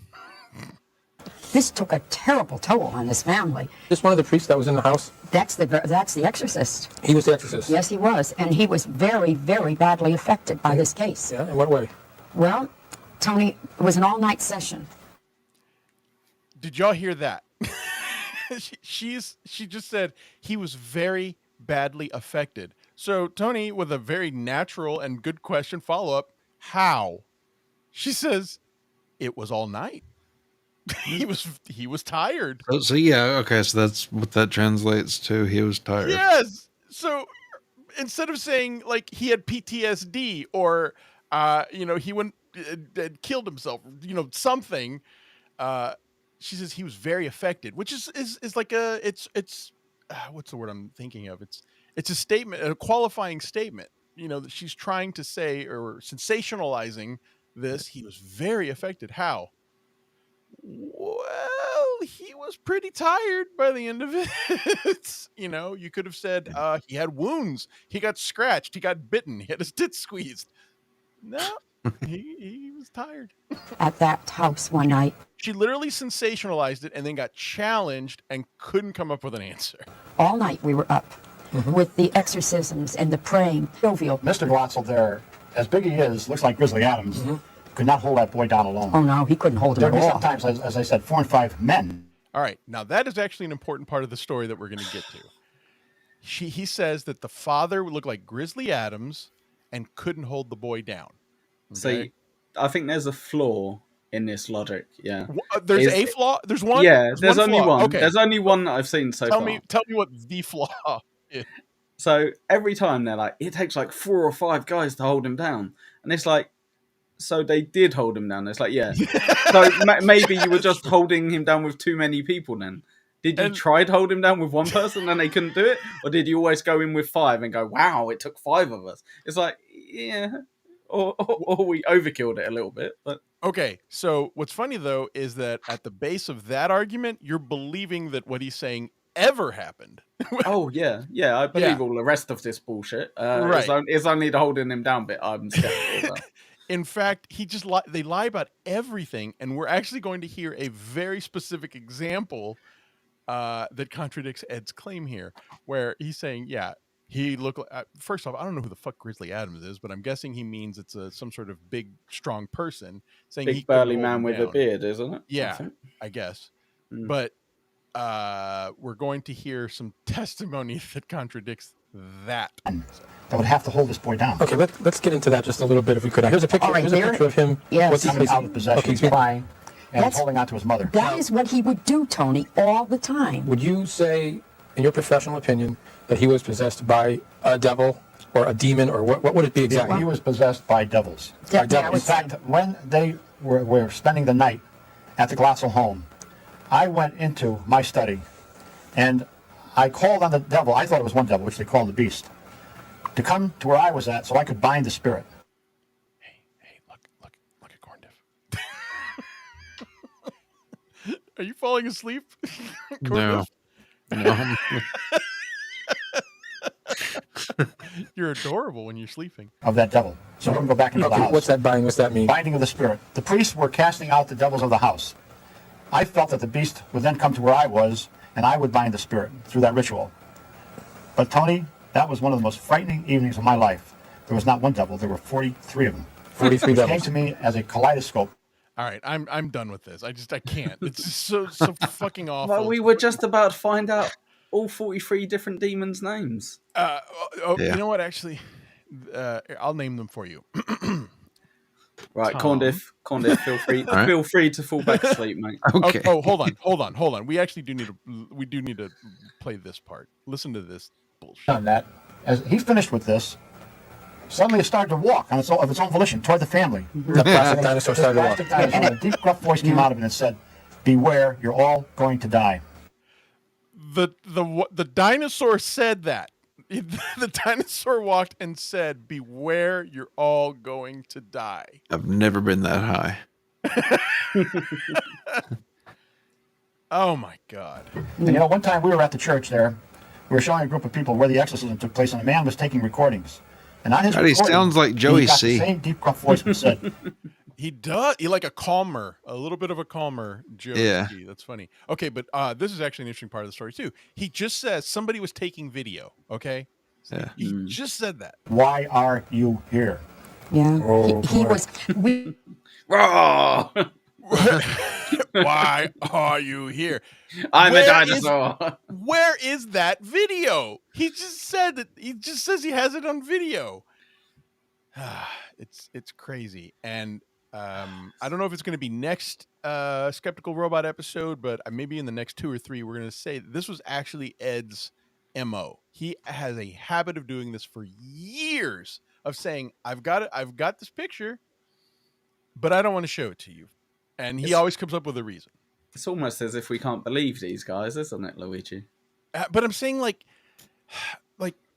if you did it once, I would think you'd be embarrassed, like by saying, oh shit, that dude totally called me out. I can't say that again. But not him. He had no dignity and was like, oh wow, this is my go-to. I'm gonna say I have it, but I'm not gonna show him.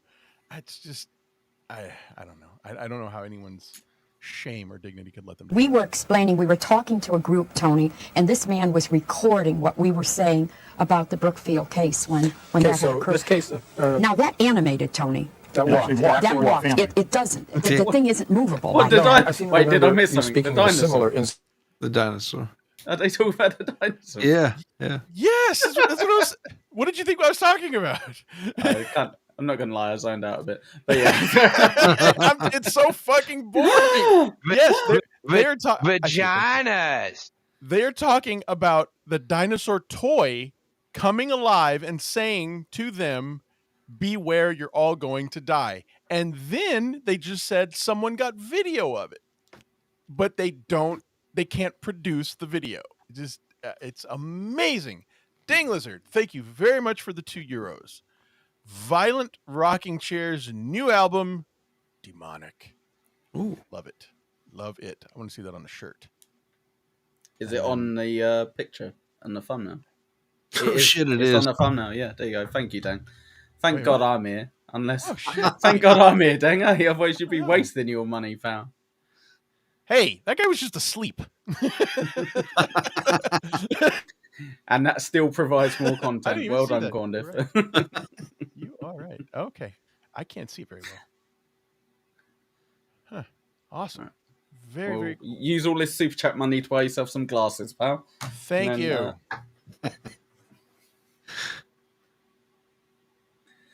You're all assholes. incident in the Amityville case. Is that true? Am I That thinking was of the lion, the ceramic lion. Yes, the Now, ceramic. why would that happen? Is that just to scare everybody? Why It's to frighten people. It's to frighten them, as I said earlier, because as you become frightened, you throw off the psychic energy. Devils, demons, evil spirits can use this as a fuel to manifest more phenomena. Fear They need comes some off kind of psychic. energy, and that's the energy. And you know, David, the voices that he would hear when he was under possession, Tony, they would tell him things. For instance, they told him that Arne Johnson was going to fall out of a tree. And Arne did fall, but thank God, he wasn't badly hurt. And the beast, as they called him, also told the boy that at the end of the trial, the last day, the lights would dim down in the courtroom. And they did. And they did. dim. So what was the outcome of that trial? Well, the outcome was that This demon doesn't really like use his spots very well to give. Yeah, this is the worst demon ever. He's literally great going, information. you Low know effort. what? Go on, Nick, go on. No, I was just saying low effort. Yeah. Yeah.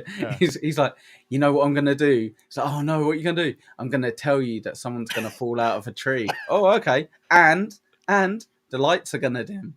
Okay. Is that it? Yeah, that's about it. All right, cool. You're pretty shit fucking demon. Not gonna lie, that's not very Well- scary. Yeah. Okay. Well, then, how about more information? Friday, it's going to be a little warm. You should wear shorts. just a helpful demon, if anything, in the long run. Yeah. How I want to know exactly, like, how did that work out? Where the demon was like, before this trial ends, the lights are going to dim. I really want to know the logic as well. That it's like, right, I'm going to make this kid shout loads of Latin words. Oh, that's good. I'm going to possess a dinosaur. Oh, that's good. I'm going to warn him about his sister's boyfriend falling out of a tree. Like that. We're all having a laugh here, but he could hurt himself if he's not careful. So I'm going to just give him a bit of a heads up.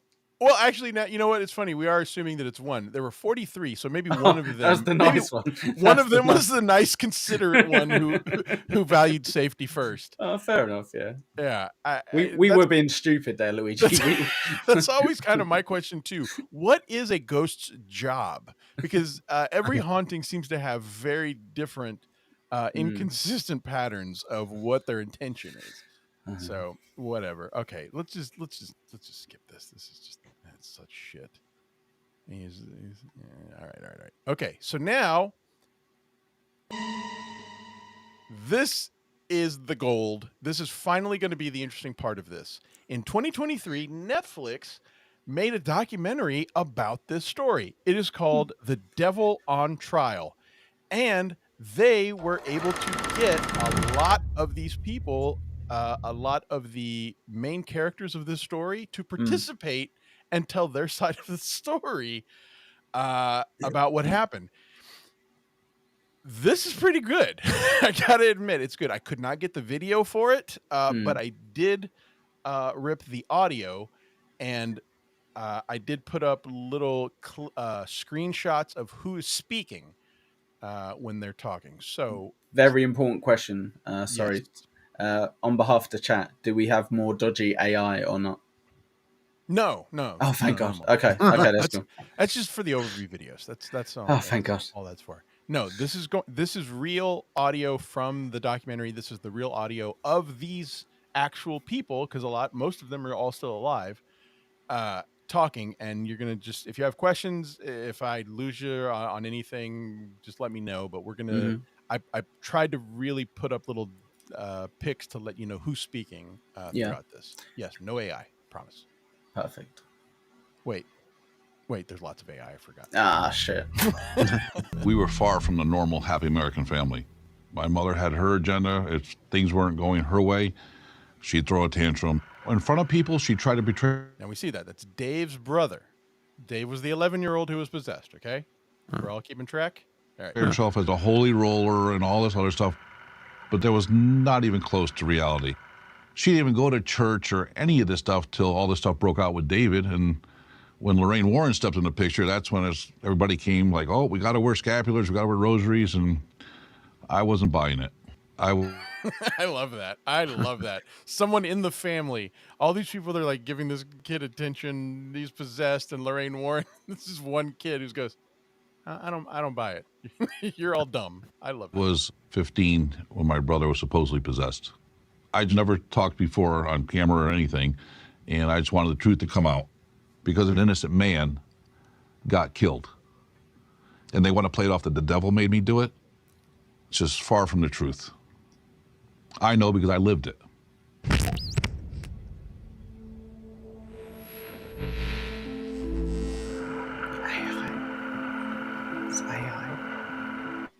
Okay, so this is him explaining the timeline of what happened. So remember, the kid got possessed first, and then Arne said, come into me, or whatever he said. Okay, so this is where we're talking about the possession.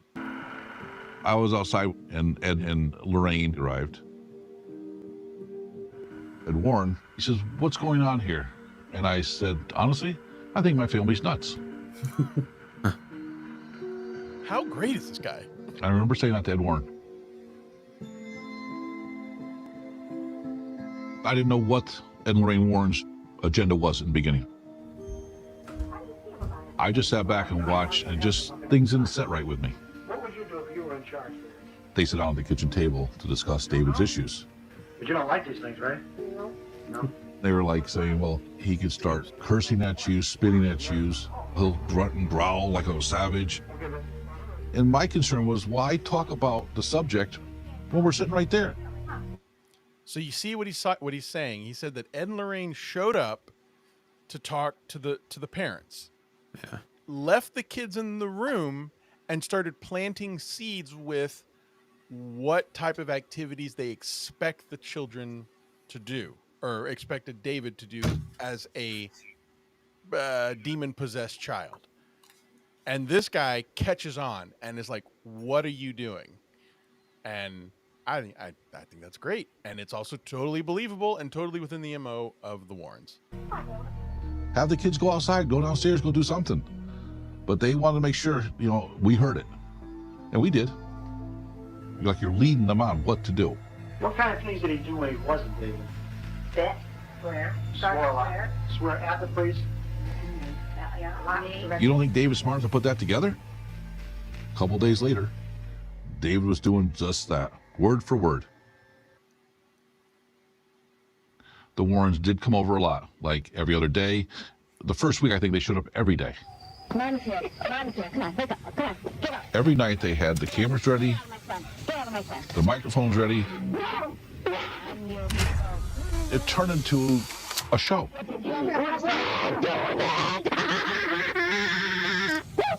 Gotta admit that is pretty crazy, but whatever. Just keep listening. This gets good.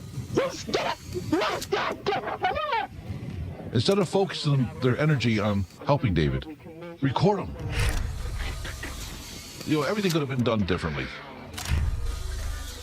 There was one incident one evening that my mother was screaming at David. I want you guys to listen to this very closely. To stop it, and calm down, sit down. And he started calling her everything under the sun. And all of a sudden, my father came out. You don't deserve to live, David. You hear slap. He goes, now I said to stop. And sure enough, the devil sat down and was very quiet. Just needed an ass whooping. Yeah. The dad came in, slapped him, and said, "Knock that shit off." And the demons listened. He said, "Oh, I loved that. That's so great." Just basically, all these people with cameras, the Warrens trying to grift. Guy walks in, according to Ed, could not handle this child and needed help. Walks in, slap, knock that shit off, and sit down. And apparently the rest of the evening is a perfectly quiet, reasonable evening. At least he listens to my father. The murder of Alan Bono, I never even thought it was connected to David. There's nothing demonic in this. Arnie was very possessive of Debbie. There was speculations and rumors that Debbie was having an affair with Alan Bono. I remember Debbie Glatzel came to the police department and she said, I'm hearing rumor that this murder was over a three-way triangle between myself and Alan Bono. Obviously, no one coached him on his words when he was thinking about some sort of threesome. With Arne Johnson. And she says it wasn't. She says, I had a relationship with Alan Bono. That's over with. And this stabbing, this murder had nothing to do with that. I did not know that the trial was beginning. And on the first day of the trial, my parents actually gave me money just so I could basically skip school and go do what I want to do for the day. They were petrified of me getting involved in this story because I knew this is all fabricated. My mom was very upset about it. She knew that he was under demonic possession. He was a nonviolent person. She felt horrible for Arnie. My mom wanted the story told. She wanted to tell the truth and wanted people to know what was going on. Seated next to me is a mother of a once possessed child, and she's here to share with us. She did a talk show. Her story. Go Please, ahead. Go ahead. please tell me Jerry Springer did a like My Kid's Possessed show where you'd bring on a kid and be like barking and spitting at people, and people are like, That would be amazing. That really would be amazing. And he gets into a fight on stage. How do you do? How do you do? Nice to have you. Tell me how David is today. Well, he's not possessed anymore. He's under possession. Totally normal. Totally normal. And Arnie still has a lot of problems. Here's a young man who is now in prison. He is serving a 10 to 20 year sentence for manslaughter for something he really is not responsible for. After the trial, my mother ended up going to Hollywood. Flew on a jet. They got picked up in a limo and go out to dinner with Dick Clark. She had dinner with Dick Clark. it seems to me these people just want attention and they keep getting given it, and amazingly more and more crazy stuff happens. All that needed happen in this story, as proven, was for the dad to go, "No, get the fuck off, shut up, stop barking," and that would have ended the entire story. I have to agree. Stupid little shit. Why didn't he keep? Yeah, why didn't he keep doing it? Why didn't he keep saying, "What did I tell you?" You know, whatever. She was enjoying it. She was very excited, and she couldn't believe what was happening to her. But Ed and Lorraine Warren had an agenda. They said, "You guys will be millionaires." The Warrens told me that they were going to do a book. They already had the author lined up, which I guess he did a previous book for him. The little kid.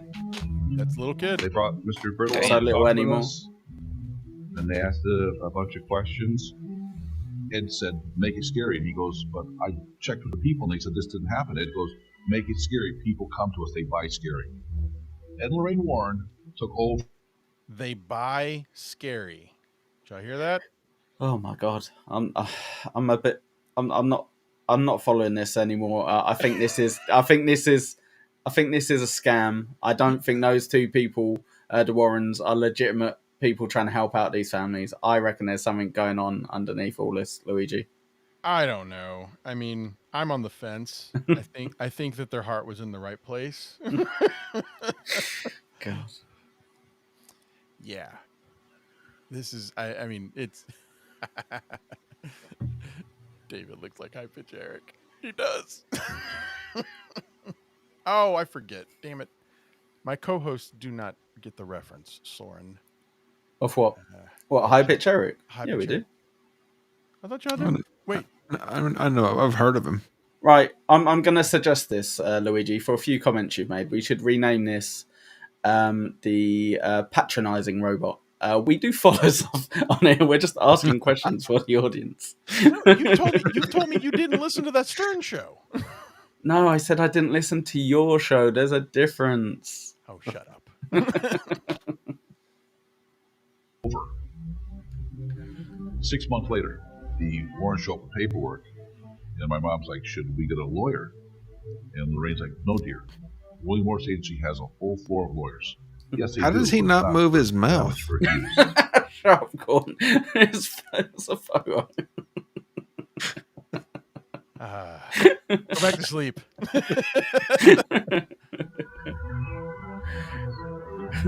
Hi, Lorraine. Judy. Hi, Judy. How you doing? Good, Listen to dear. this. Did you find out anything yet? What, honey? About the book or anything? Everything is great. Okay, good. Because you put so much work into this. We went through all the tragedy. And I'll tell you, we need the money just like you do.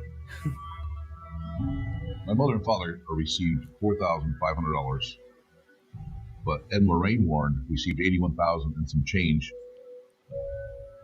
So not only were the Warrens grifting with their ghost hunting business, they literally tried to grift them out of signing a better deal by hiding the details of this contract and saying, "No, don't have a lawyer look at it. It's fine."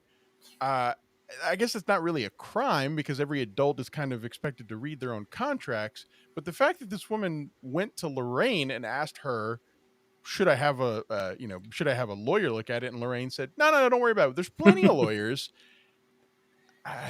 It seems like she was good with taking advantage of people.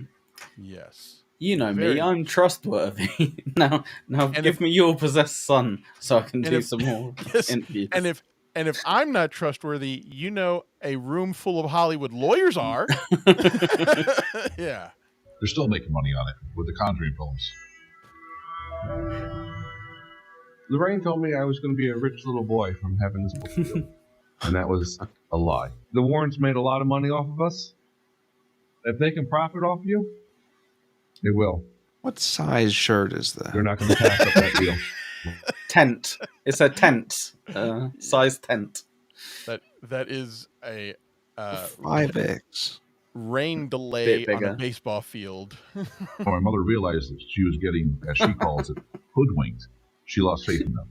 They were good at what they did, and they knew how to talk to people and knew how to play people. Luigi. They were very good con people. What? This story... just a request, if you can put Dang Lizard's free chat on it. He's been very he's generous. Telling the truth. After my parents died, my wife and I were going through their belongings. My mother wrote down everything. She had OCD. It'd be on a piece of paper, a calendar, whatever. I'll put it up. You need a new theme song. He's a condescending robot, boring his co-host to sleep. In my defense, it's 1 a.m, so I am a little bit tired. And he told me he didn't watch the Stern Show. And Corndiff has also said he didn't watch the Stern Show. So sorry if I assume I don't you didn't either. know the character from the Stern Show. Yeah, but we know you've got a show where you do unboxing, Eric, and we know who High Pitch is and all that stuff. I don't know that. You've told me you don't watch my show. You said it 10 minutes ago. I know. I know off it from WATP and Cardiff. We've heard of secondhand references. The Steward of Gorgon. I didn't know what that was. No one knows what the fuck that is. Okay. Let's just call out Luigi on that bullshit though. You went, what was he? The guy who was set alight at the end of the last movie? Oh, how specific! I recognized the face. The face was a very guy who's too prominent cool face for Lord of the Rings, but knew exactly who I was talking about. I watched the movie. They're just terrible. No, they're not. They're great. And on this one note, it said, "Well, the family had their medicine tonight, and everything was good." You talked over the story. I'm starting from the beginning. Oh no! Can we at least start with the 8-minute intro? As we looked into things, look, this is. We realized there's more to this medicine. I told you guys this was boring. Thank you, Soren. We found out that she was putting Sominex in our food. The mom. She's been giving Sominex. He claims that the mom was putting sleeping pills in their food. Now, I want to be clear. He doesn't say how he learned. He's saying it with a real tone of fact, which is odd. But he says that he found a note that said that the mom made for herself that said gave medicine to kids. How that translates to sleeping pills, I don't know. But this is his theory. Family for quite a long time. Some people can call us. And also, sleep any place. But did simple tension keep you awake last night? Take Sominex tonight and sleep. Sominex is absolutely nothing. Is that an Indian baby? Just take 2 Sominex tablets directed for 100% safe sleep and wake up refreshed. He's on a carpet, a flying carpet. Her bowl was always separate from ours. So she had spaghetti on the table. Everybody eats out of a bowl. She would have her separate. And I was like, "Do you want more?" She would go, "I'm good." I believe my mother used Sominex to control all us boys and my dad. At the end of the day, if everybody's tired and exhausted, guess what? Everybody's going to rest and just sit down. There's no more problems. But Sominex has long-lasting effects on people. Mood swings, weight gain, and hallucinations. Weight gain. It is very possible that my brother David has ingested enough of this stuff. I doubt that gave him any trouble. He did see things. Or at least he thought he saw things.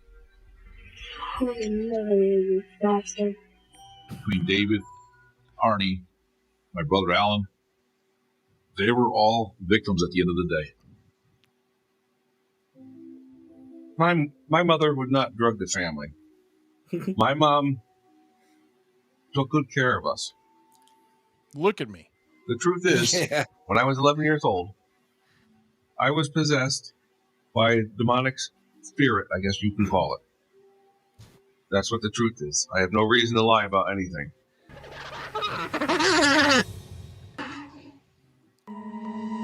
And there you have it, folks. Wow. That is the story that inspired the horrible, shitty movie, The Conjuring 3, and that is a horrible, shitty story. I understand it was boring.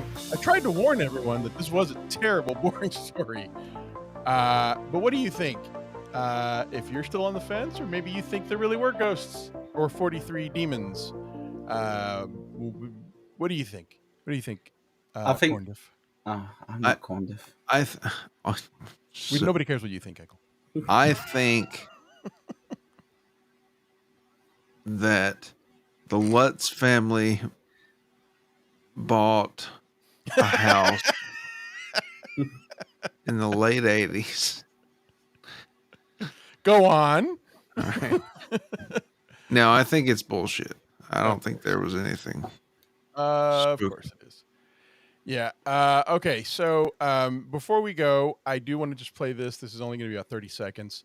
But when I was trying to research the Satanic Panic last night, I actually found this video and it cracked me up, and you will see why. But this was actually a video that was given to law enforcement to study Satanism and how to identify it. And this guy is a cop and a pastor, and he is about to describe the 3 levels of Satanism. You'll see. There are 3 general areas and levels of involvement in satanic occult worship. The first would be dabblers. There you go. That's all I wanted to show. Oh, fuck.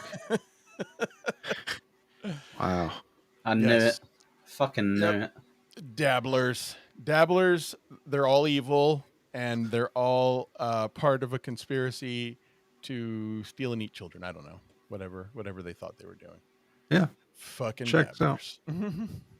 Yes. All right. Thank you, guys. Thank you very much to the audience for being here. I love and appreciate every one of you. Ekul hates all of your guts. Yep. And he's very racist. So now let's let's do some plugs. Let's see. Corndiff, what do you got? Corndiff.com or at Corndiff on YouTube.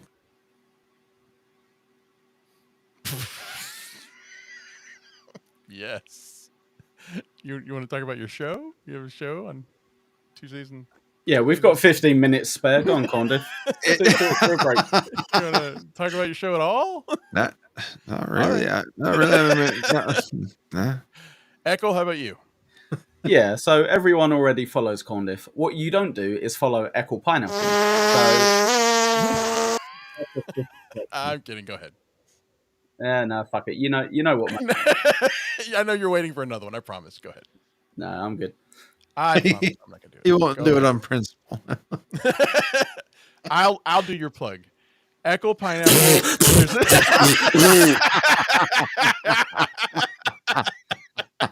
Please plug. I'm not going to step over your plug. Yeah. Corndiff, make sure you press the vagina when I'm halfway through, please. Right. So, Ekul Pineapple, put the 3 where the last E goes. You can catch me. There we go. You can catch me at. Oh, fuck me. What time is it? 8:15 a.m. Eastern doing the Ricky Gervais show with the Aussie guy. You can catch me 2:30 Eastern doing Pint Double Pint with Rochi. Fucking around with Joey C. And on Tuesdays, 1 o'clock Eastern, you can catch me just chewing the shit, just chatting. And that's about it. Follow me. I can stick my tongue out and do it too. It's pretty good. And hit like. Yeah. Oh, yeah. You can do that, I guess. Yes. Hit like and subscribe. And you don't want to promote Skeptical Fruit next Friday? Yeah, I guess. All right. So, yes, folks, we will, of course, be promoting it during the week, but Skeptical Fruit will be on Ekul's channel next week, and he will be hosting. And do you want to talk about the topic that we're going to be discussing? Or you want to hold off? Most likely, it's going to be the cover-up of the most prolific pedophile in the UK, Mr. Jimmy Savile. Yep, me as well. But make sure you do follow, because otherwise you won't see Luigi and Corndiff. So that's a good reason as well, really, isn't it? Even if you don't like me. But yes, it's going to be the cover up by the royal family, by the BBC, by our government. It's going to be different to this, but there probably will be sound drops of vagina and maybe even farts. So you know. If as an American person out there. If you don't know the Jimmy Savile story, it is shocking. It is really incredible. So sexy. You will love it, don't you? Okay, so for me, thank you. You are all here on my channel. I appreciate it, but please follow me on X, Papa_Electrico, and also on Sundays, please check out Unboxing Eric. Even though Corndiff and Ekul do not watch it, and they've made it very clear that they do not, because they did not watch the Stern Show. And they have no idea who these people are. Sundays at 10 p.m. Eastern, 9 p.m. Central. And also, I'm going to be on Hack Right's channel in about 2 hours, where we are going to be doing a members-only show unboxing the Jesus Twins. Do you know who that is? Huh? You know who that is? Ekul and I really wanted to shout over your plugs, but I've got too much class and dignity to do that. So. Well, you can fart. Just stick your butt up on the mic and fart. I'm good. But no, I don't know who Jesus or his brother Jesus is. The Jesus Twins. We're going to be doing unboxing the Jesus Twins for the Stern Show fans out there who were fans of them. This is actually going to be new territory for me, because I was not very familiar with them, and I was not much of a fan. But anyway, check it out. That means it's probably going to be pretty funny as I learn about them. So before we go, please, Corndiff, wake up and let's. Oh no, he's ruined it again. Oh, Red Rooster, make sure you follow me. I don't think you follow me. What happened? There he is. Hey everybody. I'm Corndiff. I'm blocked by a screen. There. All right. Okay. Please give us our motivational quote for the week. All right. Hi.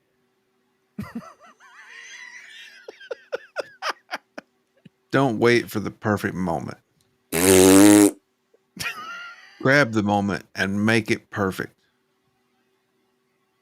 Good night, everybody. Perfect.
That's right, it sucks.